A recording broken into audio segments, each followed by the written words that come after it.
நாமக்கல்லிலே நான் மாவட்ட ஆட்சித்தலைவராக பணியாற்றிய காலம். அப்பொழுது ஒரு பெண் என்னிடத்திலே வந்தார். அந்த பெண்மணி அவர் வந்து, ஐயா ஐயா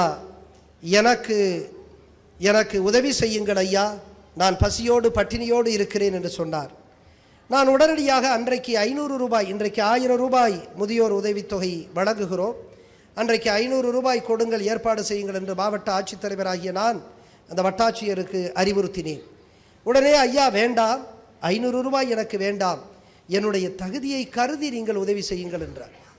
உனக்கு என்ன தகுதி என்று நான் யோசித்துக் கொண்டேன். தகுதியை கருதி என்றால் அவருடைய பெயர் உமா.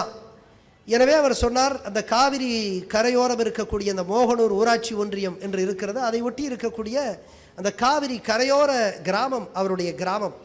எனவே என்ன உமா, என்ன தகுதி என்று சொல்லுகிறாயே, எப்படி என்று நான் கேட்டேன். ஒன்றுமில்லை ஐயா, எனக்கு என்னுடைய அப்பா இல்லை, அம்மா இல்லை, எனக்கு உறவினர்கள் இருக்கிறார்கள், ஆனால் நான் மிகுந்த வறுமையில் இருக்கிறேன், கவனிப்பதற்கு யாருமே இல்லை, எனவே என்னுடைய தகுதியை கருதி என்று மீண்டும் சொன்னார். என்ன தகுதி என்று கேட்டேன்.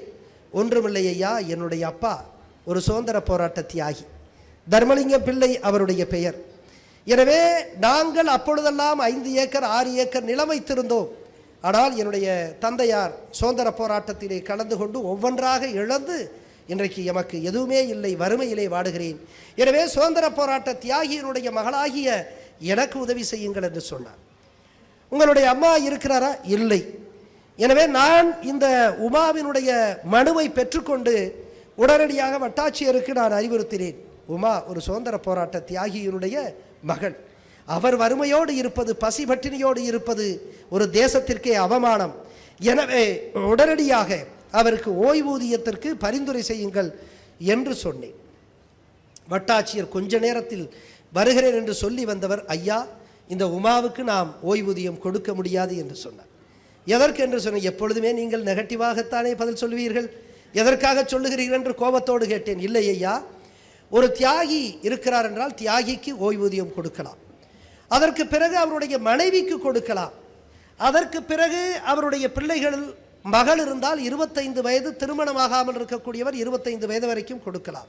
ஆனால் இவருக்கோ 45 வயது, எனவே கொடுக்க முடியாது என்று சொன்னார்.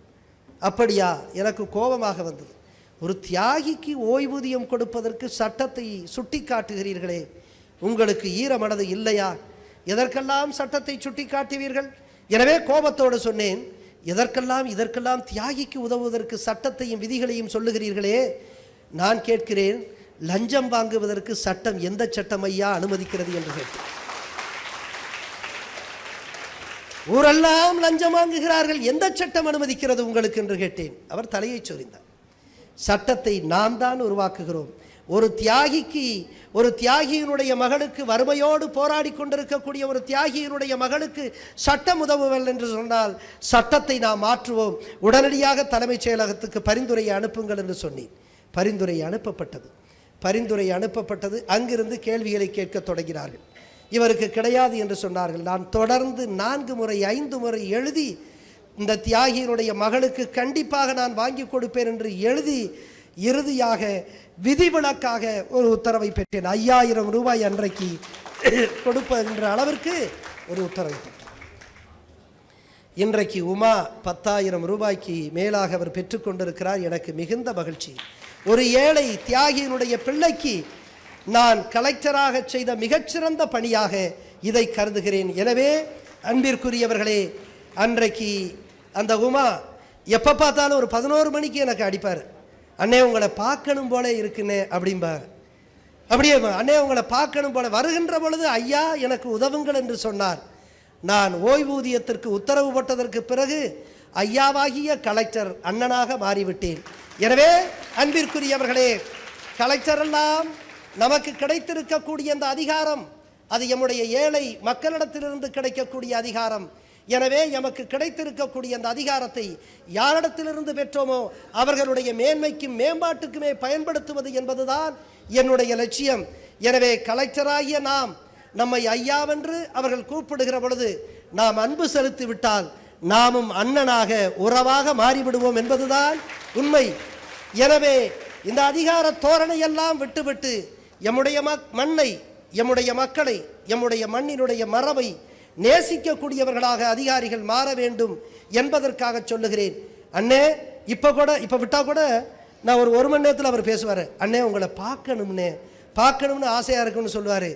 உங்களுக்கு சொல்லுகிறேன், பார்க்கணும் என்று சொல்லுகின்ற உமாவிற்கு 2 கண்களுமே கண்ணொளி இல்லாதவர் என்பதுதான் உண்மை. அன்பிற்குரியவர்களே, கண் தெரியாத பெண்மணிதான் உமா.